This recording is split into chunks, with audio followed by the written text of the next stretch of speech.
According to Dux' autobiography, the Kumite, originally called the Parade of Death, was founded in the 13th century by Genghis Khan as a way to rally tribal leaders. Much like the Olympic Games, the competition was extinct for hundreds of years before being revived during the turn of the 20th century. The Black Dragon Society, a real-life ultra-nationalist right-wing group in Japan, supposedly re-established the violent event in 1901 for the purpose of assembling different criminal factions in China. A promotion called the International Fighting Arts Association was created to organize the contest, and since 1950 the group has been holding the tournament in secret every 5 years, as well as numerous smaller fighting events in between.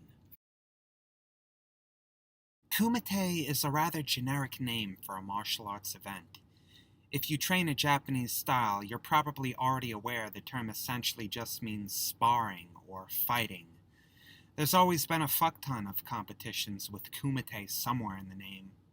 Perhaps giving his fantasy death tournament such a commonplace name was just a way for Dukes to confuse uninitiated Americans.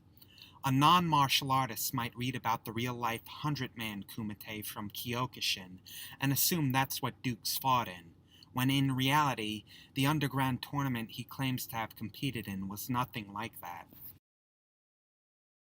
Before scripting this video, I assumed the reason behind keeping the Kumite a secret was because it was supposed to be illegal. I had planned to devote a fairly extensive segment of this chapter to discussing what the actual legality of no-holds-barred fighting was prior to the modern era of MMA.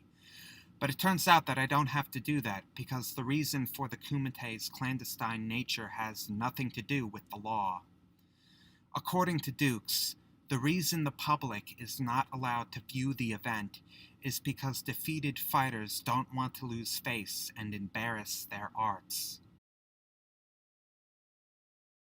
Yes, the hardened combatants willing to risk life and limb in the real-life Bloodsport are apparently so worried about having their feelings hurt that they won't let the tournament be shown to the public.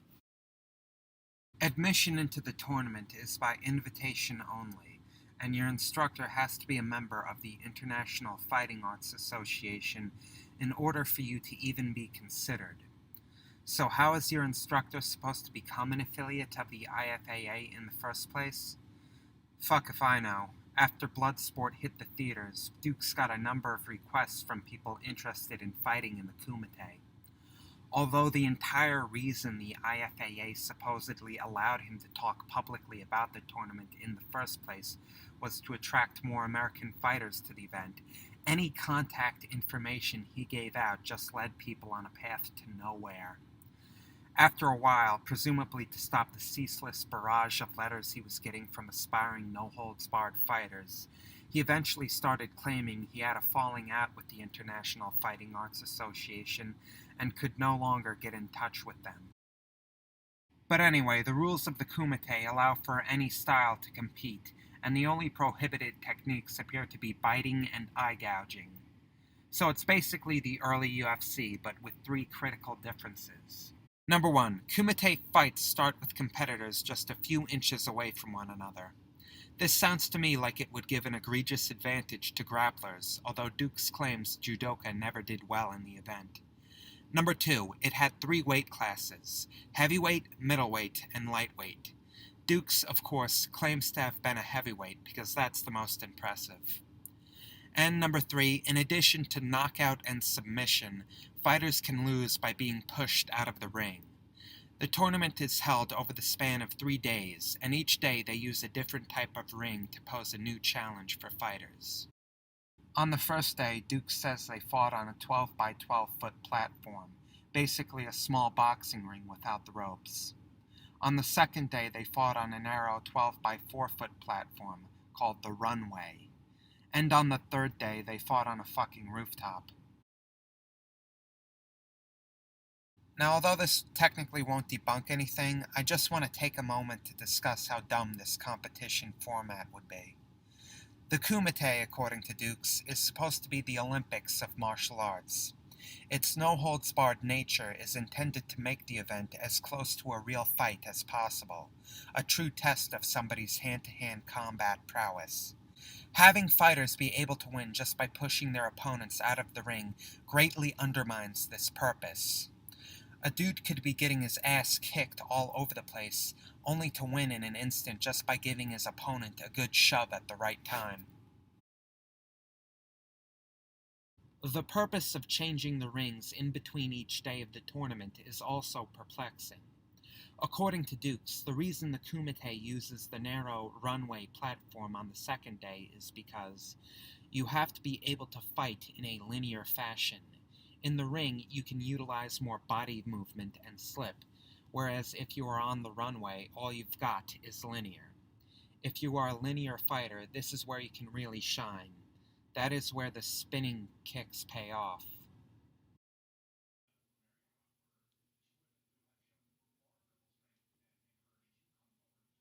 What the fuck does that mean?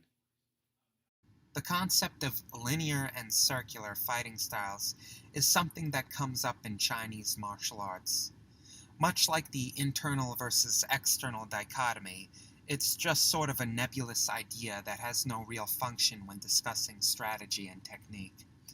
Just about every single style uses both linear and circular movements and attacks, even sumo wrestling.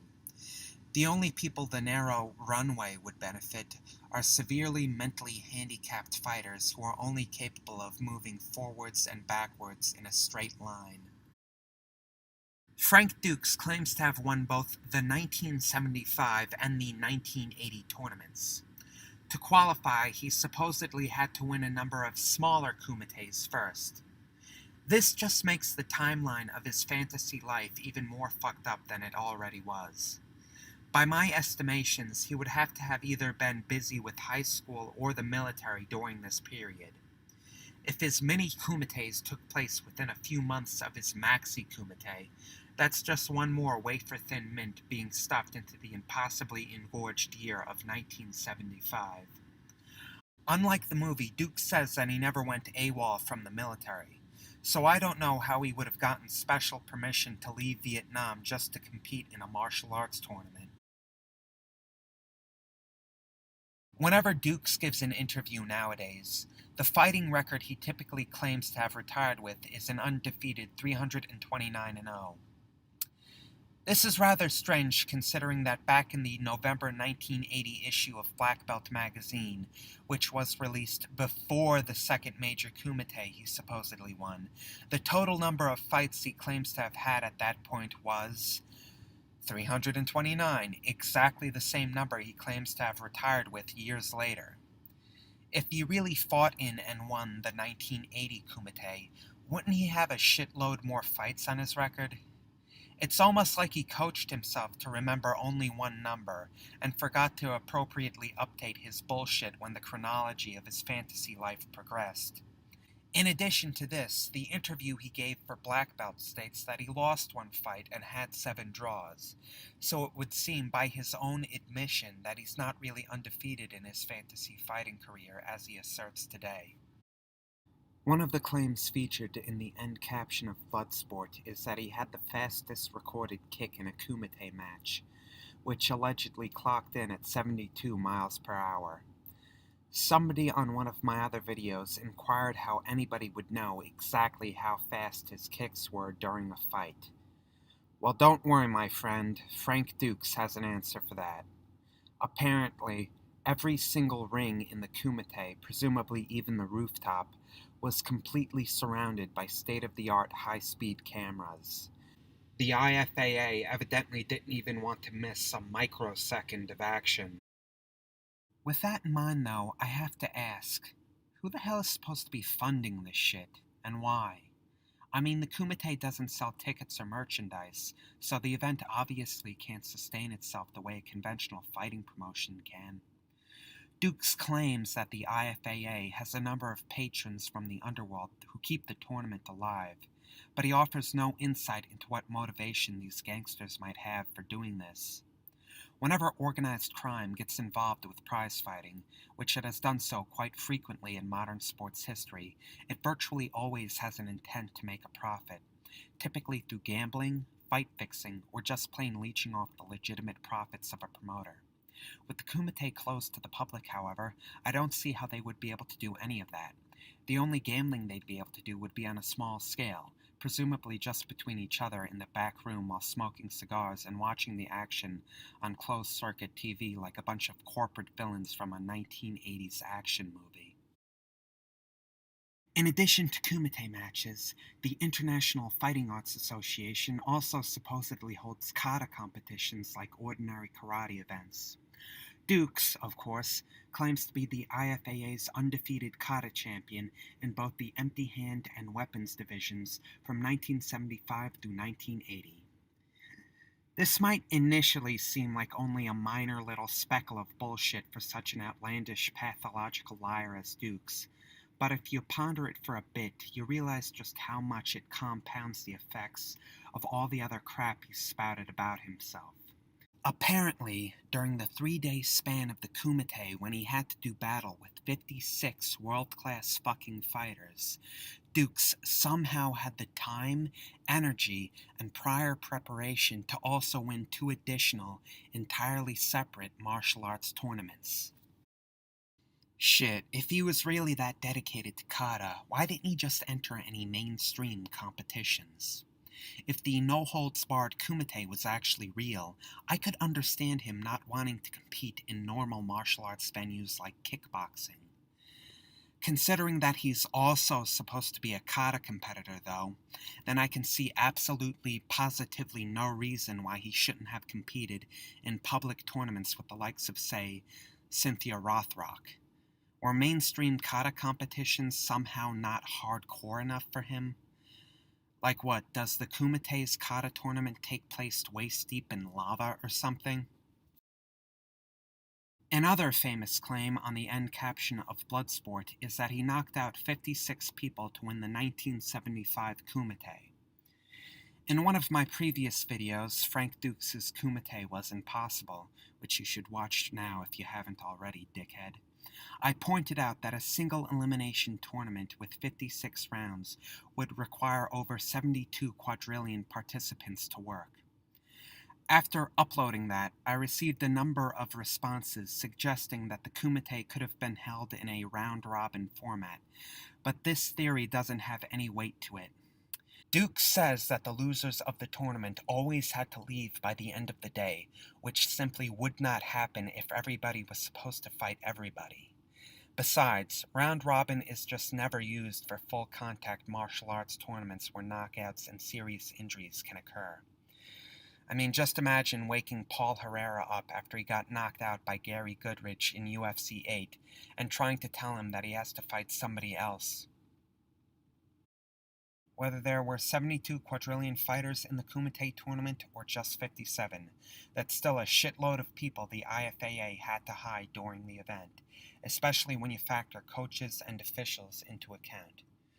The 1975 tournament supposedly took place in Nassau, the capital of the Bahamas, and apparently nobody in the city took notice of the fact that there was a massive group of foreigners fighting to the death on a fucking rooftop in public. As you might guess, the Ministry of Sports in the Bahamas has no record of a tournament like this ever being held. I suppose the IFAA just pays off whatever country they want to play host to the Kumite, which must really be expensive and awkward for everyone involved. Every single fighter besides Dux who has ever competed in the Kumite has conveniently had to sign a powerfully binding non-disclosure agreement, meaning under no circumstance can they ever discuss the event lest they want to incur severe legal ramifications and possibly a ninja assassination. After the release of Bloodsport made the Kumite a household name, amongst 12-year-olds at least, one would think this agreement would be completely pointless from then on out, but evidently the International Fighting Arts Association keeps making their fighters sign it, because virtually no one besides Dux and a very small handful of other retards has ever been purported to have fought in the event. 3 of the most notable of these supposed Kumite fighters are: Number 1, Irving Soto, an Atemi Jitsu practitioner who claims to be an 8-time Kumite world champion. Because the main Kumite tournament is only held once every 5 years, this must mean he had a 40-year fighting career. Number 2, Richard Robinson, a wrestler and street fighter who was supposedly the real-life inspiration for Ray Jackson and one of Dux' high school friends. When interviewed by the LA Times about this subject, he quickly broke down and admitted to lying on Frank's behalf so his story would have more credibility. And number 3, Bruce Lee, whom Dux claims suffered his infamous near-career-ending 1970 back injury fighting in the Kumite, and later based Enter the Dragon off of his experiences in the tournament.